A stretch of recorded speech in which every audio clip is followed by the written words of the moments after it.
Okay, so the reason why I'm putting this on is as a kind of an introductory image or a bunch of images is because this class is particularly geared to the idea of explaining abstraction and to sort of allow you to embrace it as something that is exciting and to interpret as a new possibility of expression. Now, I specified in my blurb that it's not to con you into loving abstraction. I don't care whether you don't like it or whether you like it or whatever. But what I like to do is I like you to teach the language of abstraction so that you know what it says. You might not like what it says. You might not even like the sound of the language. But that's none of my concern. That's a subjective choice that you make. But understanding abstraction and understanding, why so many people are against it and why it seems to be such a difficult thing to judge is what I want to really cover in this 6 hours, okay? So we're going to start by showing you a number of images that deal with the post-industrial revolution aesthetic. Beginning with the middle of the 19th century, with the Industrial Revolution and the invention of light and the invention, therefore electricity, the invention of a tremendous amount of communication, flight, the telephone, the radio, television, on and on and on and on and on, airplanes. We have a new system and new material. We have a new system of judging shape and form that before people never had. And a lot of what we see images of little instances or major instances, like if you look at astronomy, which we're going to see in a little while, we're going to see shapes and forms that are astral, even though they might be the size of 1/1,000,000th of a germ, okay? We can see literally subatomic particles.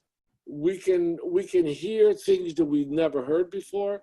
We smell things we never smelled before. All of our senses have been brought on to a new menu that never existed pre-industrial revolution.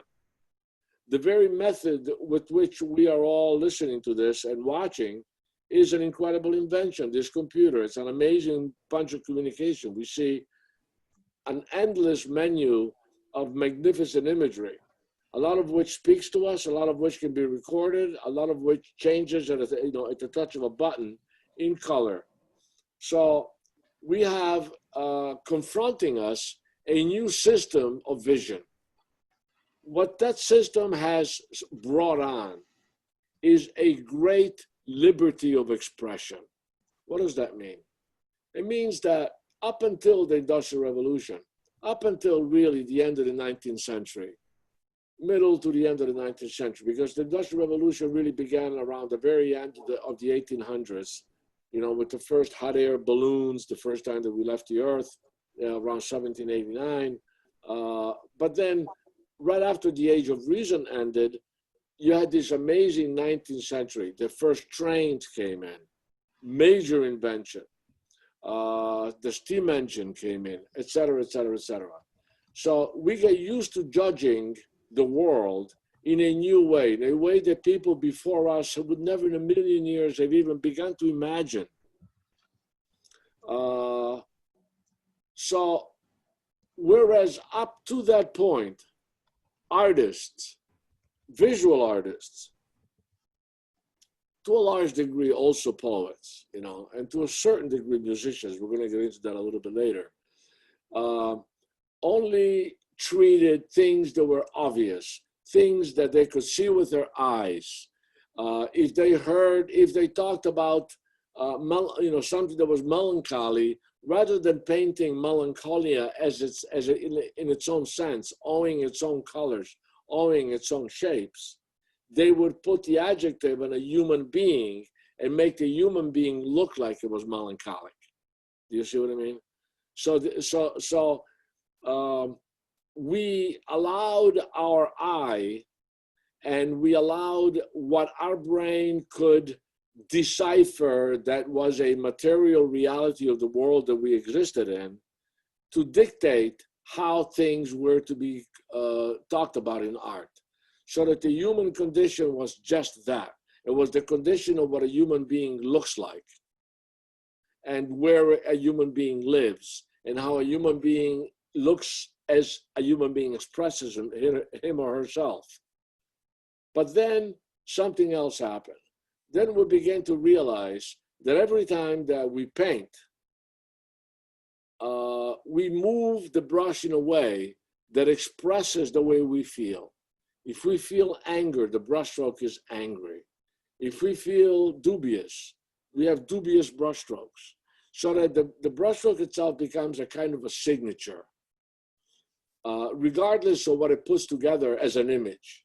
Just the actual doing becomes a kind of its own subject matter, which later on, that very thing became abstract expressionism, okay?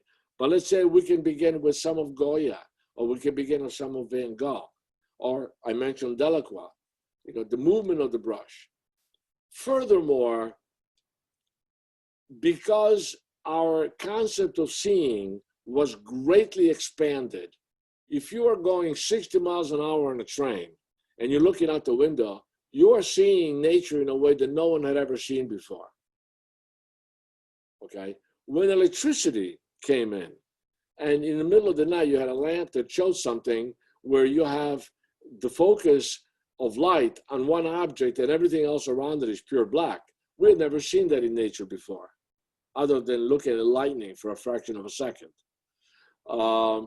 So we began to see the virtue of new shapes, of new forms, of a new way to express things. And what that did is that it was a great liberation. And what did it liberate? It liberated the idea that we can be true creators with abstraction. True creators in the sense that we can now dress up adjectives as the subject. Here's what I mean. If I'm cold, up until the beginning of abstraction, someone cold was someone wearing a fur coat like this. So it was a human being that was cold, or a snow scene of a village, or an image of an iceberg, okay? So cold was always put as a dress around who we are. And we being, or our world as we see it, as we perceive it, in this sort of outer of ourselves visual reality, was a way to express cold. But what is cold itself? So there are some colors that are colder than others. There are some shapes that are colder than others. What if you had to express just cold itself? What is it? How would you come up with the expression of cold? Okay? If I scream, ah! If I scream like this, how would you make that scream? Because if you go like this, if you paint a human being like this, that human being could be yelling, it could be yawning, it could be in terror, okay? We don't know what a scream is. So a scream, if we start to describe the scream, it might be sudden, it might be strident. You wouldn't make the scream using a flowy curved line. You would use an absolute straight line, perhaps a line that hurts, like a lightning stroke. That's abstraction. So what we're doing is that we're creating a vision that describes very much part of the human condition. It's the part of the human condition, which is the vast majority of how we feel and how we think and how we live, that doesn't look like anything, but is something nevertheless. What is love? Certainly not a heart with an arrow through it. That's a silly symbol of love. That's like looking at a stop sign. A stop sign, it tells you to stop, but it's not something stopping. do you see what I mean? So this amazing liberation, this potential of us being able to animate everything and not just what our eyes see. Animation means putting a soul in something, anima. Okay? Who was that? So it means putting a soul in something. So, I teach in New York, at the New York Institute of Technology. I had a class of graduate students in animation, and not one knew what animation actually meant, that it dealt with putting your soul into an object. They did it for 4 years and they were in graduate school. They took it as a class that defined something, but they really didn't understand the core of the definition. Okay, so animating an object does not mean that, you shouldn't do it. You shouldn't, like, if you're Walt Disney and you take a teacup and you put a face on it and you say, well, how would a cup sound like and how would a cup move like? Yes, you're putting your soul in the animation of the cup. But what if you had to create a color that was the void that your hand feels when it goes inside of a cup? What if you had to take the taste of tea and paint the taste of tea, not the way a tea bag or a tea leaf looks? We have in our thought process, in our everyday trying to figure out the world that we exist in and trying to come to cope with our own subjective desires and trepidations and insecurities and arrogance and all of the various adjectives that define us as human beings. All of those adjectives may be taken as a subject matter. But what would come out of that image would be an abstraction, because it would be an image that it would be shapes, form, color, texture, line, shape, etc. That would be specific. It would be a specific creation for us to again, create something that the eye doesn't see, but our whole being knows exists. Okay, so that's one virtue of that. The other is this: as human beings, we live in a world that is filled with shapes and forms that are not familiar to us until the Industrial Revolution. And with the microscope and the telescope and the X-ray machine, et cetera, it has given us an incredible alphabet of forms and shape. I mean, if you look at these microbiological entities, they are absolutely stupendous, and they go from a gamut of something like this, which looks floral, to something like this, which looks dangerous to us now because it's not too unlike the coronavirus germ, okay? But it also, because we're human beings, we tend to take basic shapes, basic forms that are somehow recognized because we are made out of these basic shapes and forms subconsciously, and create objects that we find in nature surprisingly in both in the micro and in the macro. Let me give an example. A minefield of like a mine in the sea looks like this germ. The mine that they used to put in the water during the Second World War to blow up ships that try to enter into a harbor. And we're going to cover this kind of thing a little bit later on. So here you have an amazing variety of possibilities. I mean, this thing looks like a meatball. You have shapes and forms that if you had shown these shapes and forms to someone pre-industrial revolution, they will say, this is just gibberish. To us, we accept it as being a reality that goes beyond what is familiar to us. But nevertheless, it gives us a very strong particular feeling.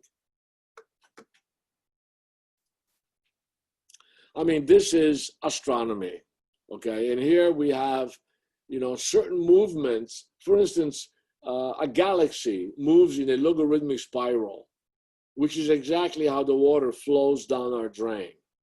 Now, that's not a battle scene. That's not, a religious tableau. That's not the family of a nobleman or a king. It's not a still life. What is that? That is a force of nature. And nature has some key shapes and forms that go into a kind of a geometry of creation that is the same everywhere.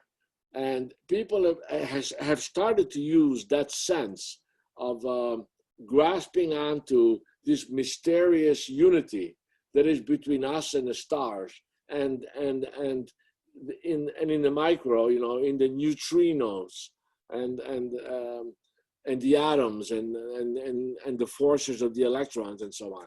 And they started to play with those. Artists throughout time had a feeling of it. The Fibonacci series, which ends up with a golden rectangle and therefore a logarithmic spiral, is something that Piero della Francesca used. It's something that the ancient Egyptians used in the pyramids. It's something that the ancient Greeks used in the Parthenon in Athens.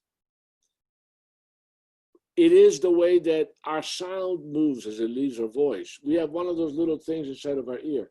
So embracing the concept of going beyond what the eye sees and what is easily recognized as being part of the world that is external to us has given us a tremendous amount of possibilities. Something like this looks like Kandinsky, or Kandinsky looks like this, okay? Later on, as the last thing that we're going to look at, remember these images, because now the latest thing about our art history is that the first truly abstract artist was a woman from the North countries, and her name was Clint, and she did shapes and forms that are extremely similar to everything that you're seeing on a computer right now. So again, we recognize it, we realize that this is a reality as well, but it's a reality that has a new existence for us. It is a new reality.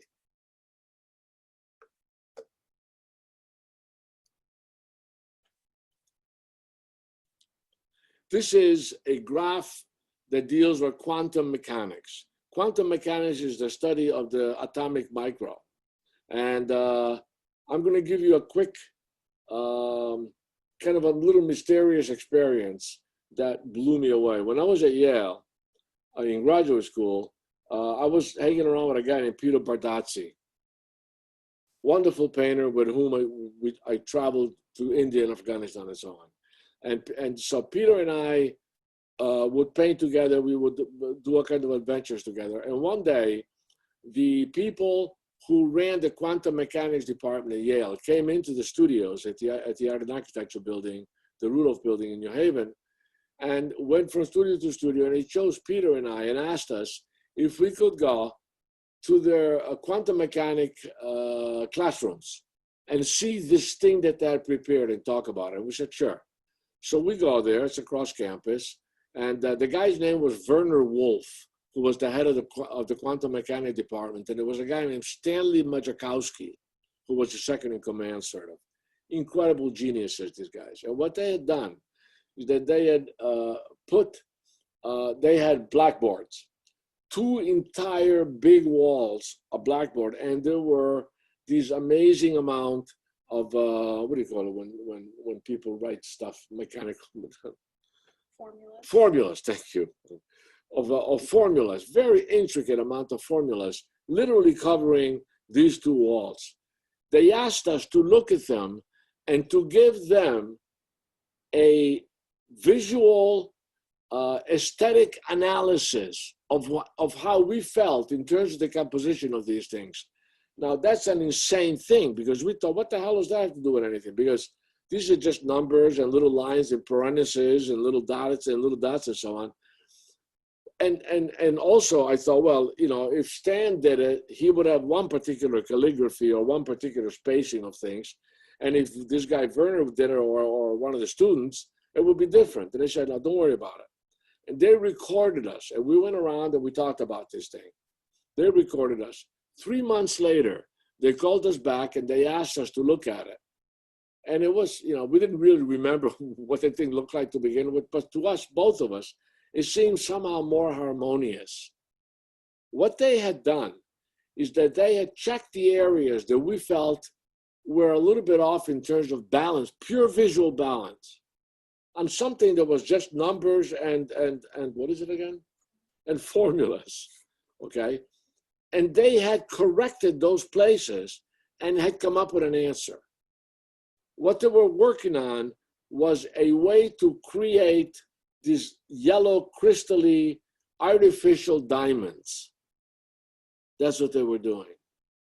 Now, how is it possible, talk about an abstraction, that you're standing there in front of a blackboard that people put these formulas on, and you look at it as if it was a painting, okay? And you say, well, you know, this is nice, but the one on the bottom is a little bit too far away from the rest, I don't know, whatever.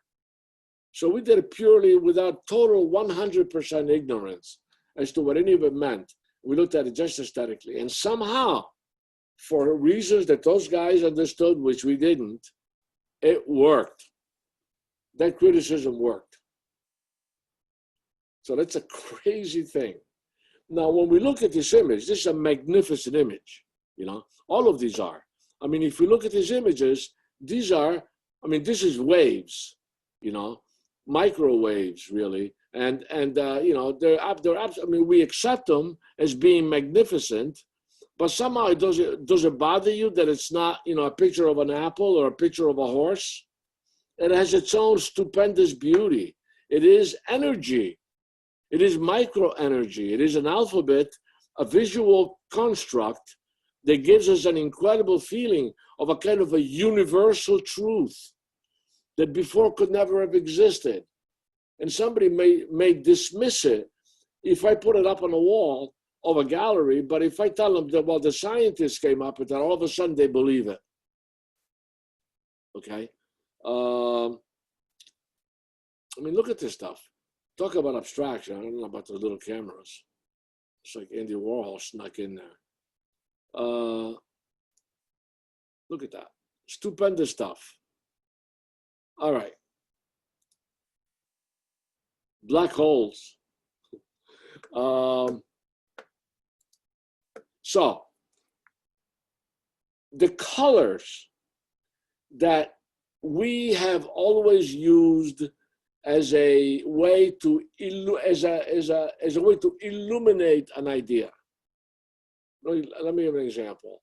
In a Titian that I showed in my last class, there were, excuse me, it wasn't a Titian, it was Peter Paul Rubens. In a Peter Paul Rubens that I showed in the last class, there were 3 women and 2 guys. The 2 guys were very dark and sunburnt. The information was that they were dark and sunburnt. Therefore, there were shepherds who were out in the elements all the time. Whereas these 3 nude women were lily white, and therefore they had been very much covered and pampered. They didn't have to work. They weren't rednecks, quote unquote. That's a color right there. And so the information that was given was an information of a social structure. But what about the color itself? What about white as opposed to red, or white as opposed to brown? What about yellow? What is yellow? Why couldn't yellow, and it is, why couldn't yellow, why couldn't color itself be the subject matter? Why is it only valid if it's the color of a pear? But if you take the pear out of context and you just take a peel of a pear and glue it onto a surface, you get a yellow. What does the yellow tell you? How does it make you feel? Let me put it this way. Let's say I have 10 little people, this big, okay? I draw 10 little people, just little amorphic people, and just with a line. And then I write adjectives underneath. I write sad, I write exciting, I write sleepy, I write aggravated, I write envious, I write sick. I just put down adjectives, and then I give you a set of crayons and ask you to color those little people according to the adjectives that I gave them. It's a silly little test that like little kids in the 1st grade love to do. But the colors that you choose to put in there actually define the adjectives themselves. It's got nothing to do with people. You understand what I'm saying? So the subject matter in this case is not the people. The people is nothing more than a vehicle to carry the description of the feeling of the color. So with the beginning of abstraction, which really we can put, the first decade of the 20th century was the beginning of abstraction. our subject matter became shape itself that can either define a feeling, define an event, define a sound, define a temperature, and the same thing with color, same thing with line. A jagged line as opposed to a smooth line gives a totally different feeling. It doesn't, we don't have to show a sponge, and a pool ball to make a beautiful round line that is like a pool ball, but it's just a line. Without being a pool ball, the beauty of the smoothness of and the pure balance of a perfect circle, the awe of Giotto, So we have the option of creating a system of expression which is really an alphabet, which brings us beyond having to illustrate what is familiar to us because we all have eyes that see the same way. Okay?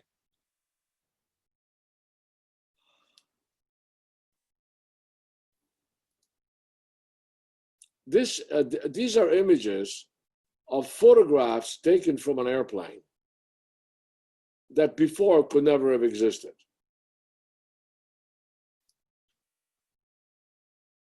Purely abstract. Well, this one is dangerous because it's got a heart. But something like this, we then realize that, man, rivers with their tributaries and their little delta and the tributaries with the tributaries and the little rivulets looks like our blood system.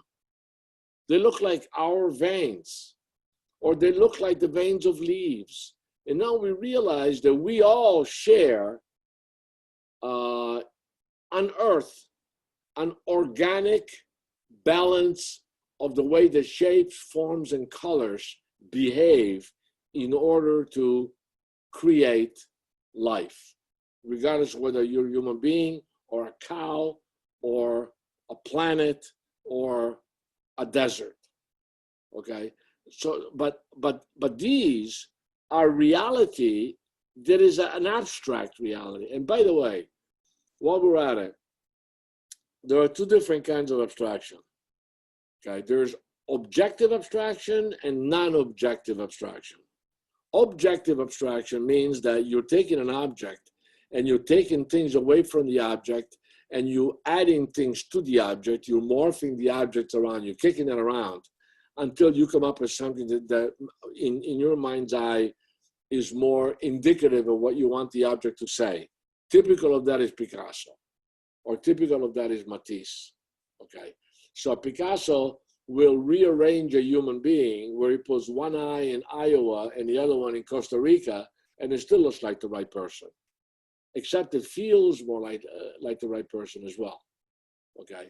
So, but every time you look at a Picasso, no matter what you look at, it's a cat, it's a lobster, it's a human being, it's a chair, it's a horse, it's a bull, it's a dove.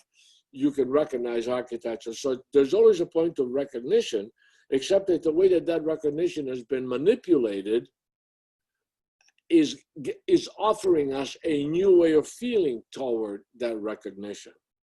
Guernica could never have been as powerful as if he had used actual people and an actual horse and an actual bull and an actual light bulb. It is through his warpage or manipulation, or it is through the process of retention and elimination. You eliminate the non-essential, you retain the essential, and then you play with it so that it not only does it make up for everything you left out, but it also emphasizes certain things that the person or whatever it is you choose would feel in the interior by what the line does. If you turn Guernica upside down and you look at it blurrily, it still looks like a bombardment. It still looks like pathos. Just like, if Uccello's paintings of the Bello San Romano, if you took away the recognition of the horse and the warriors and the lances, just the motion and the direction of the curves as opposed to the absolutism of the straight lines, is a hassle and a battle, which is what he wanted. So he was very conscious of what we perceive today as the abstraction of balance, except that then it wasn't a thing by itself. It was always incorporated into the storyline in order to emphasize the essence of the storyline. So that's objective abstraction, when you always see an object, but it's abstracted, like Leger's, sort of blown up people, is still people, or even Soutine's hills and houses. It looks like a truck ran over them, magnificently so, but you can still see that it's houses and hills.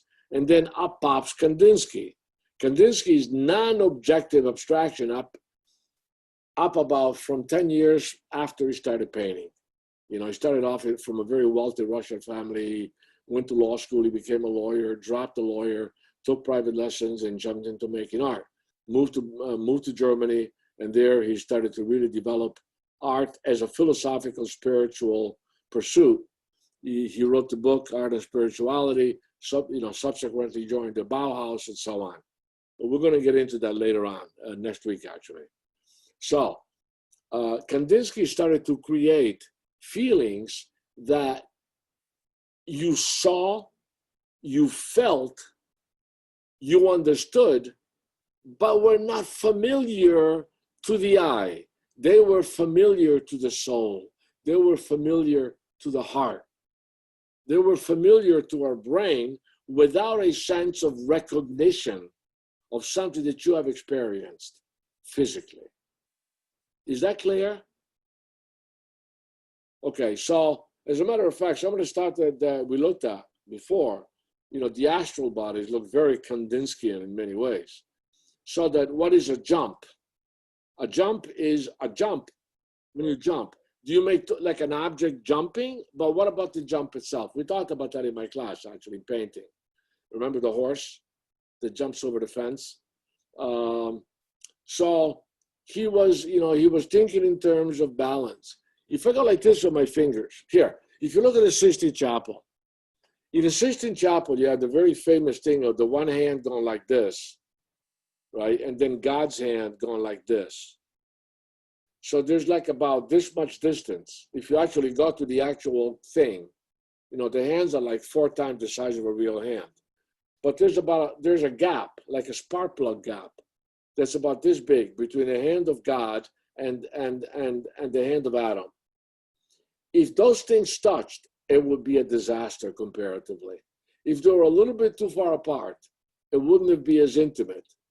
Making that gap just right is the master key to that painting. It's like if you get the gap of a spark plug just right, that will start your engine. You're off 1/4 of a millimeter, you're screwed. Okay? So what about that? What about that thing itself? I mean, what about the sun going down? When you're standing at the beach and you're looking at the sun, and the sun starts to go down, there's a magic moment when that sun first touches the horizon physically so that it looks like a ball on the table. And then you watch it disappear beyond it. And it's an incredible thing to see, because you think of the vastness of the earth, the vastness of this faraway planet. It's also extremely melancholy because it's going to be night. It's the end of the vivacious day. And you see this sun go beyond the horizon, and then you see just a tiny, tiny bit of the sun just a second before it disappears. And that's an incredible moment. And after that, it's, you have to find a new way to breathe. That's all abstraction. It's a circle going behind a line. Just strategically, the strategy of touch, the strategy of balance.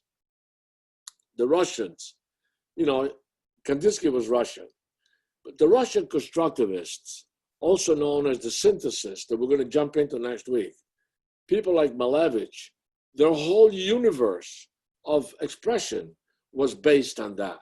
And that very concern of understanding the forces that what is gravity, understanding those basic things, and then not putting them on a human being or on a dog or on a cat or on a vase of flower, but putting it on something that is recognizable but not identifiable, like just a rectangle as opposed to a pure sphere. What happens if the sphere is on top of the rectangle? What happens if the rectangle is going in this direction to the sphere?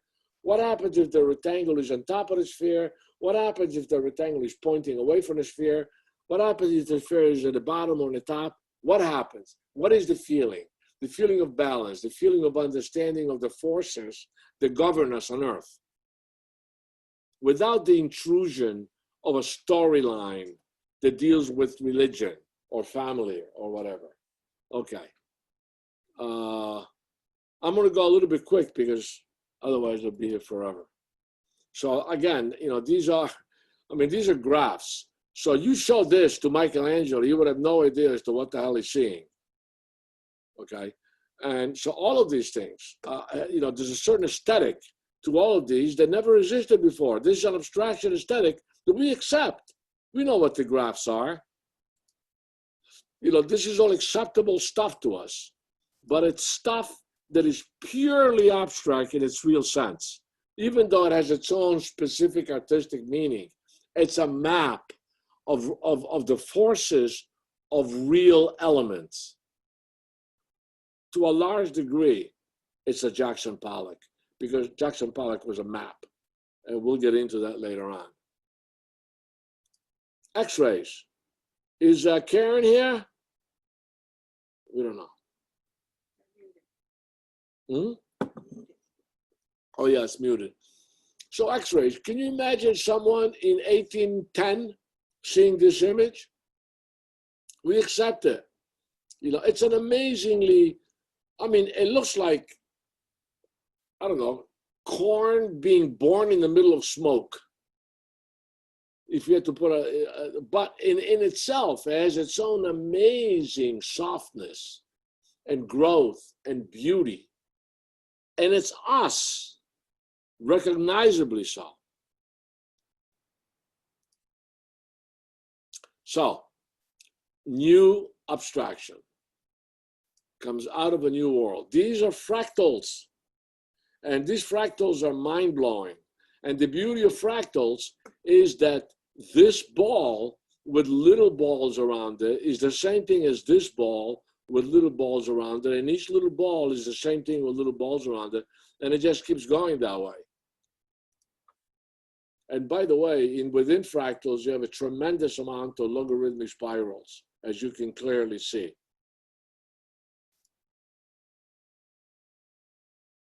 These are forms of our world, of our universe.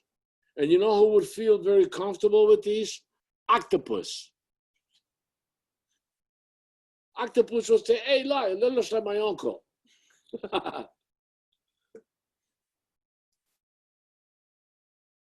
The beauty of nature in its abstraction. It really isn't. Abstraction, it isn't, because next week I'm going to give you a bunch of definitions of abstraction that are very different one from the other, but they all somehow touch the reality of abstraction. So, magnificent objects. This is our world, as much as a bus is, as much as a house is.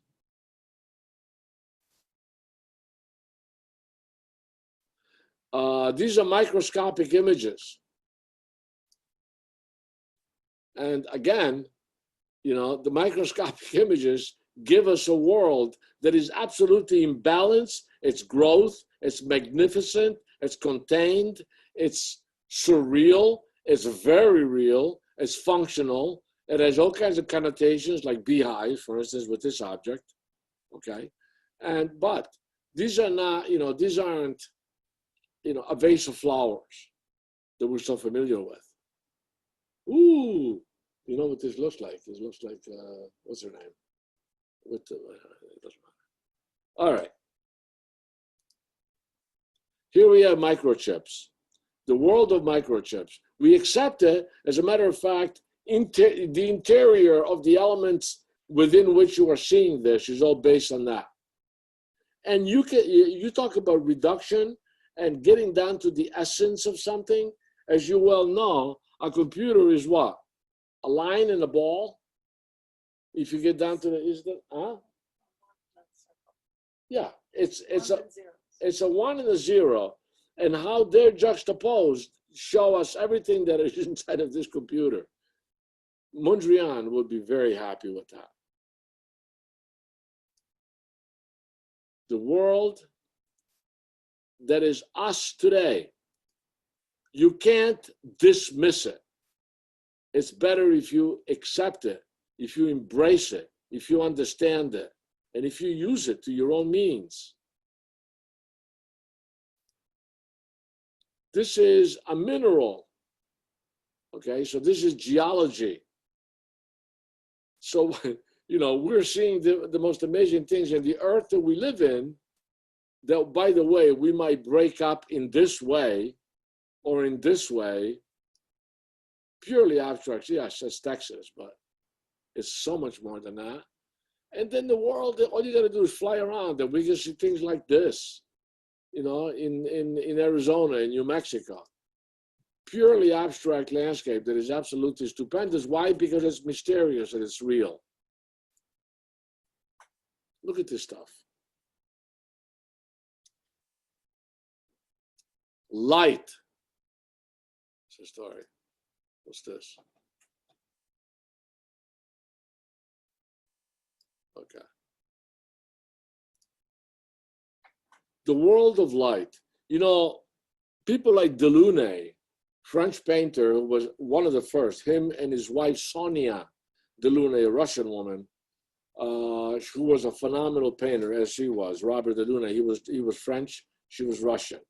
She painted, he painted, sometimes they painted on the same canvas. He was more accepted than she was because he was a man. Unfortunately, that was the state of affairs then. We're going to get into them, but they went nuts when electricity came out. And he did a whole line of very abstract paintings that dealt with the concept of light, but, and this is really, really important, our use of color as a subject came out of the morphing of light into painting color. What am I talking about? If you look at light, the way that we're actually seeing that light, the way that you're looking at your computer and you're seeing this image, this big, huge image here, right? Try to paint that. It's not going to look like this. Your paint is going to look very dull in comparison to this. So those guys were trying to paint light. They're trying to understand color. Why is it that color is so different in paint as opposed to light? Because if you take light and you put all the colors of the rainbow together, you get pure white. So white is a combination of all the colors of the rainbow. The primaries and secondaries: red, blue, yellow, green, orange, and purple, violet. You put them together and you get light. Who was the first one to come up with that? Because people always knew, like Leonardo da Vinci knew that if you put a hole in the wall and you put a crystal there, the light, breaks up and shoots out as a rainbow. Newton, what he did is that he put a crystal on that rainbow, and on the other side of the crystal, light came together and it was white light, the way it was to begin with. But you can't do that in paint, because if you take those colors and you mix them together, you don't get white. You get this ugly ass brown. Okay, so those guys and women, they were trying to find a method to understand the purity of color as a thing in itself, as a dull applied surface where the light hits it and bounces out again, as opposed to light that's in a slide or in a light bulb or in a computer, where light itself exits from the computer. What this is modern stained glass window. Okay? And color. Now, I took this thing because over here, I don't know if you can read it, but on the right it says the emotion of color. So red's excitement, passion, danger. Blue, trust, reliability, coolness. Yellow, warmth, cheer, happiness. Orange, playfulness, warmth. Vibrance, green, nature, freshness, growth, etc. Okay, royalty, color. Purple, spirituality, dignity. So we tend to give these adjectives to color. Dangerous, because color can also fool us in relationship to attaching itself to tribal symbolism. For instance, if you saw a Chinese guy in 1966, red, he's going to think of Mao Zedong in a red book. If you showed the same red to a Spaniard, he might think of the mantilla with which he attracts the bull in a corrida, okay? Or a cherry grower, he'll think of cherry. So, you know, there's color is such an incredible. What am I looking for? It's a what? No. It's like a huge suitcase that holds a tremendous amount of stuff in it. Okay. Now this is the logarithmic spiral, which you find in let's say in flowers, okay, like in sunflowers or in daisies, or you find it in seashells, okay, or you find it in galaxies, or you find it in nature. And you find it exactly the same way, proportionately, exactly the same way. What does it come out of? It comes out of this, which is, like I said before, the logarithmic spiral with the formula that Fibonacci put into a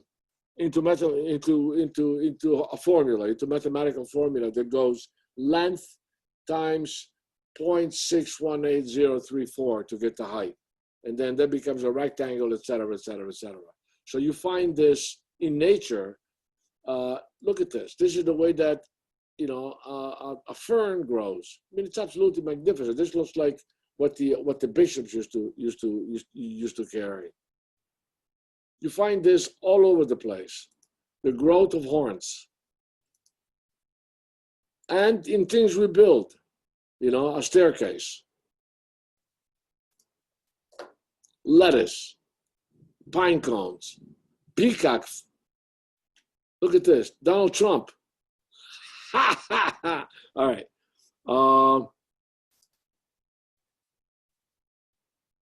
The same thing happens with the vesica shape, which is where you put two circles together, where the end of one circle touches the center of the next. And you have this shape in between that has been used since time immemorial, that you find in nature about the same way with which you discover and find the golden rectangle as paying homage to the logarithmic spiral. Okay, so the vesica shape. This is stupid. The vesica shape is a phenomenal thing that, again, you find in nature everywhere. Worthy as a kind of an abstract formula that is an element that builds all of who we are. This is vibration, synchronized vibration. Everything vibrates. So now we have a method of actually making a vision of what vibration is like, purely abstract, but we can describe the beauty of this. I mean, these towers are magnificent. They're like heavenly Gaudian skyscrapers. They're stupendous. And we feel going up and down with a certain kind of gentle speed, at the same time having that sort of background of lights, almost like looking into the woods and finding fireflies. Beautiful, beautiful, beautiful stuff. But it's not a car, a horse, a house, a still life, a hunt, So vibrations. Look at these things.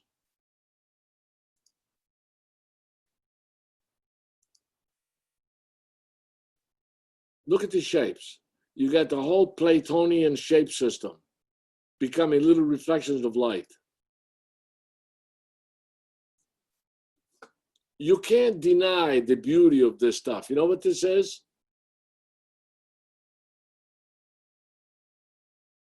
So this is when you look at wait, hold on a second. When you look at the information in the computer, hold on a second. It is the computer tends to allow for fragmentation of an image, and this is the fragmentation of an image. And it looks for, you know, for all purposes. I mean, you look at this stuff up on top. That's pure Mondrian.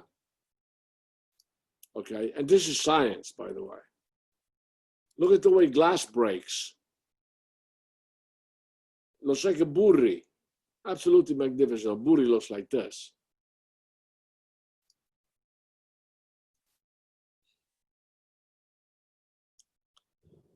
Here is, well, yeah, I know. Yeah, there's thunder out. If the computer goes out, we're out of luck.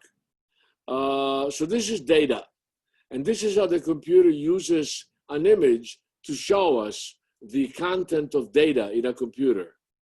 Very abstract situation, quite beautiful.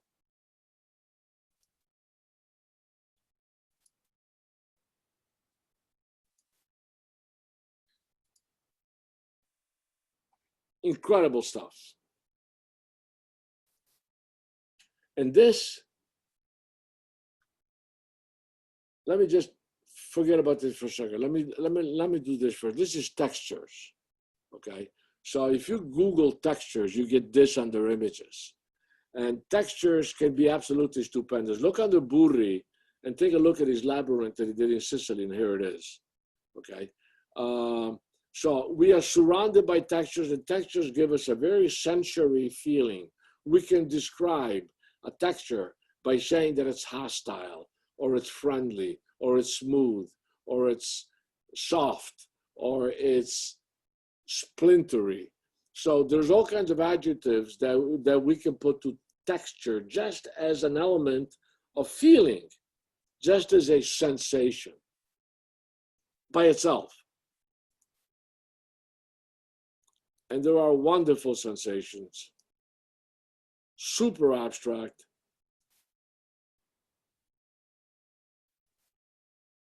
The world that we exist in. Now, I'm going to show this as the last image. This lady, Hilma Klint, who showed it at the Guggenheim Museum last year, is considered to have been truly the first non-objective abstractionist, although, you know, that can be fought over somewhat. But if you take a look at a lot of those images that we just saw, you find them in her, you know, in her. And she had, at the time, in 1906, there was no, 95% of the stuff that I just showed you didn't exist. She felt these things inside of her. And she took the little bit that did exist, particularly through microscopes at the time, and planetary phenomena, and incorporated it into her paintings.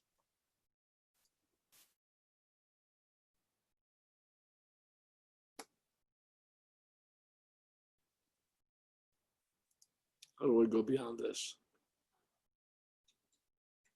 Go back to it.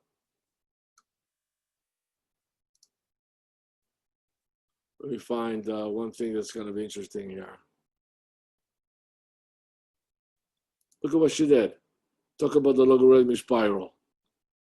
So these things can be microbiotic. They can be the universe as a micro, you know. She's almost like, you know, she begins to understand the way that we might feel in understanding the function of an atom, where you have a nucleus that is filled with neutrinos and various amounts of this amazingly tiny material around which spin the electrons in the same way that the planets go around the sun, you know? So there's that quality of universal understanding of form and shape. Very interesting world. Okay, that's it for today, ladies and gentlemen. Are there any questions? And Ed, is Ed there? because he has to unthingy them. I am here. So everybody, if you are welcome to unmute.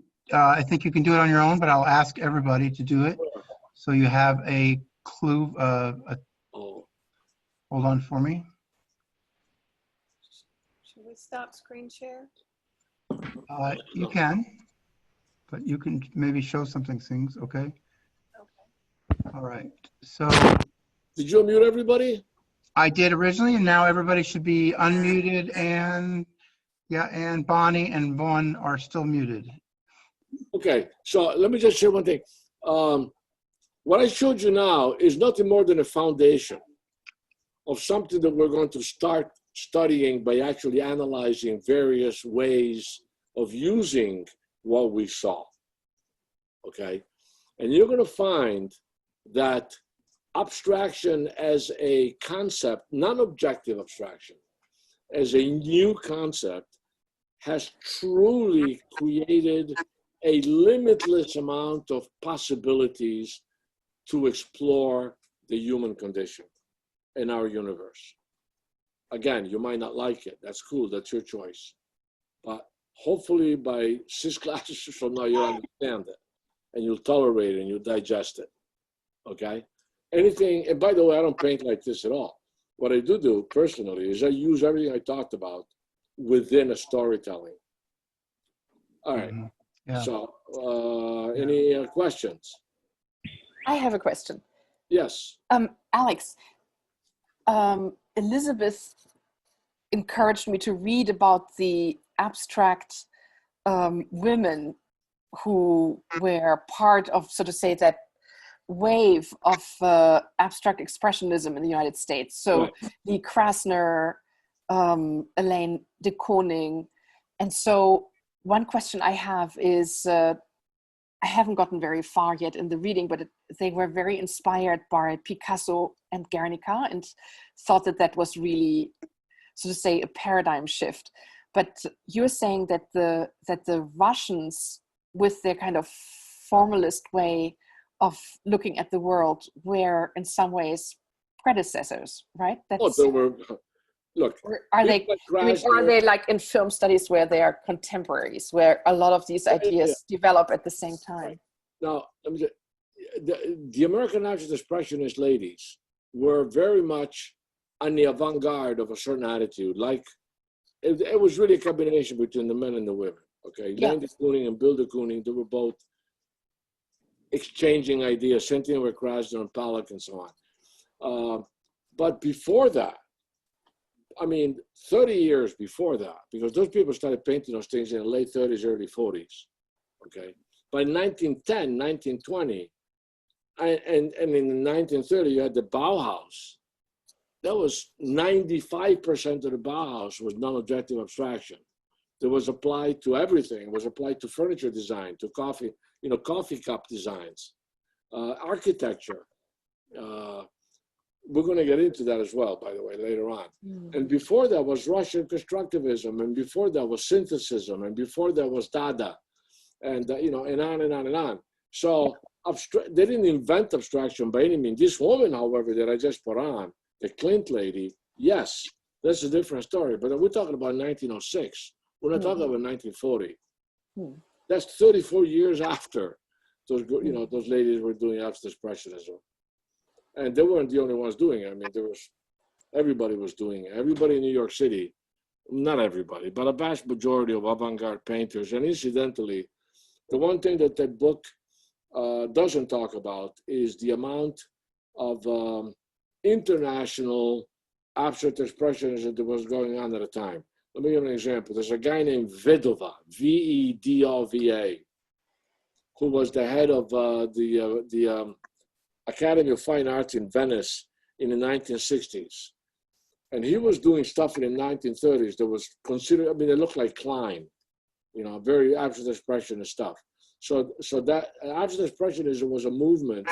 There was a worldwide movement because artists knew what was going on in other parts of the world. If people in New York appreciated Picasso never went to New York in his life. Picasso stayed in France or in Spain. He went to Italy once. Picasso left France to go to the dentist in Switzerland a couple of times, and he went to Rome to do the stage set for the Russian ballet where he met his first wife. And he was there for like 3 weeks. The rest of the time he was in France. Yeah, Americans knew who he was. Why? They knew who Miro was. They knew Leger was. They knew, Matisse was. All of the great French first half of the 20th century painters. And they were very conscious of Cubism because Cubism was this explosion of modernity that we're going to get into also, and I'm going to explain to you what Cubism was and why it was important and the various elements of Cubism. I mean, one of the things I'm also thinking of is that this fascination with industrialization and machines, that you have that in this kind of Dada movement, but also the formalists and the Russians really embrace that. That you directed us, so to say, to this digital world of science, but then there was also this fascination with how the machines intersect, and the Russians were so good at theorizing that and translating that into film. Absolutely.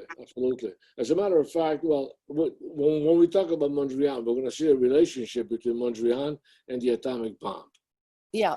Okay, we're going to do it later on. All right. Any other questions? Yes, Alex. Yes. I went in talking about abstractionism as abstracting.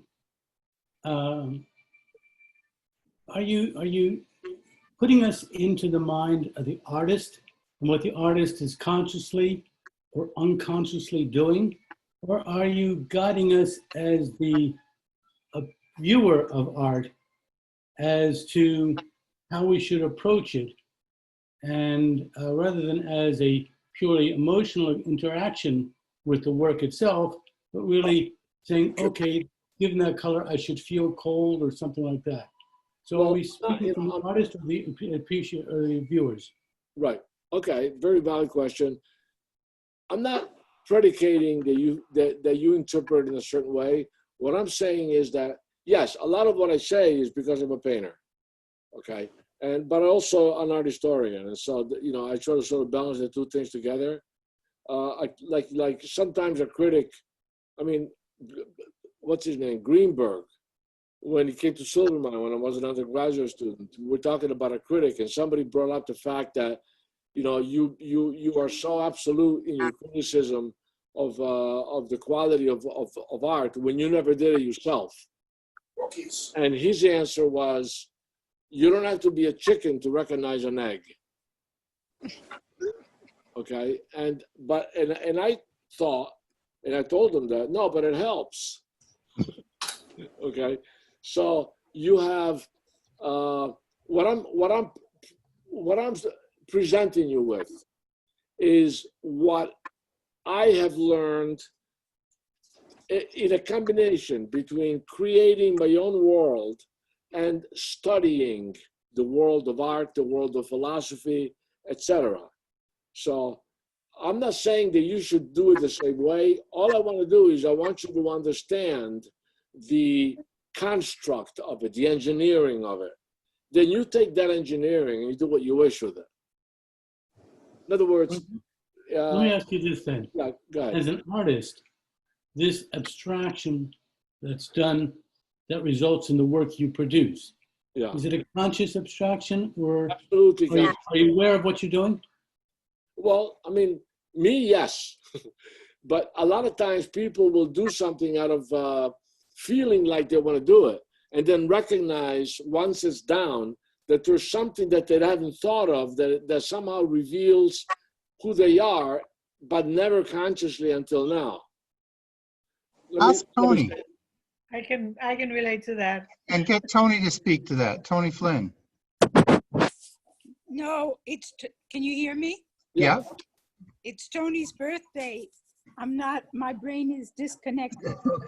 Birthday? Birthday. Oh my God, happy birthday, yeah. Tony. Thank you. Thank you. Very nice. All right, so let me just go back.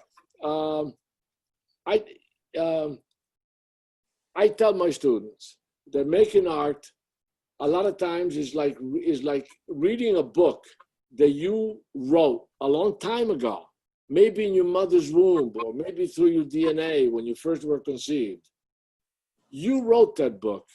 And when you make art, you take that book out and you read it for the first time. In other words, you find out who you are. And a lot of times, if you allow spontaneity to create something out of instinct, then you go back and you study and say, holy shit, that's me, man. That's what, wow, that's interesting. In other words, you're learning something from yourself or not. I mean, to a certain degree, it's dangerous to do that. To a certain degree, it's wonderful. But that's a possibility. The other thing is to be like an engineer, which is the way that I paint more, which is that you come up with a concept and then you put all your knowledge into it and you try to squeeze as much out of it as possible by using all kinds of theories and tricks and balances and etc. You know, I mean, so, or you could be like Lucian Freud, you know, who makes a brushstroke every 5 minutes and it makes it look like he did the whole thing in 2 seconds. But each one is of a specific, he wants that brushstroke to be loaded with sudden meaning. And so you might take it off again and do it again and take it off again and do it again. You know, Matisse one time, there's actually a little movie of Matisse when he was in bed sick. And Matisse had a model in front of him. And the camera was behind his shoulder. So you could see the panel that he was painting a model, her face. He was doing her face. And next to him, he had like a little pad, like this big, next to him. And he got to the eye and he dipped his brush and on the little pad, he painted he's looking at her and he's doing the eye. Then he did another one. Then he did another one. And he kept going faster and faster and more reductive until finally he just went and he did it on the painting. What he did on the painting was the synthesis of everything that he had done on that panel. When you looked at it, it looked like it took him a fraction of a second, and it did. But that fraction of a second was a consequence It'll of have his to. first choices and the understanding of it. Do we know what it is? What? It's an eye that he painted. Do we know what it is? What? Yeah, I don't know who said that. I don't know either. But I'm out of wine, which is tragic. Anything else? Any other question? Oh, You know what? it's all. Think about what we did today, and then if you formulate some questions, write them down, and then next week we'll deal with them. How's that? All right. Rich Huber. Thank you, Alex. And I'll see you next week.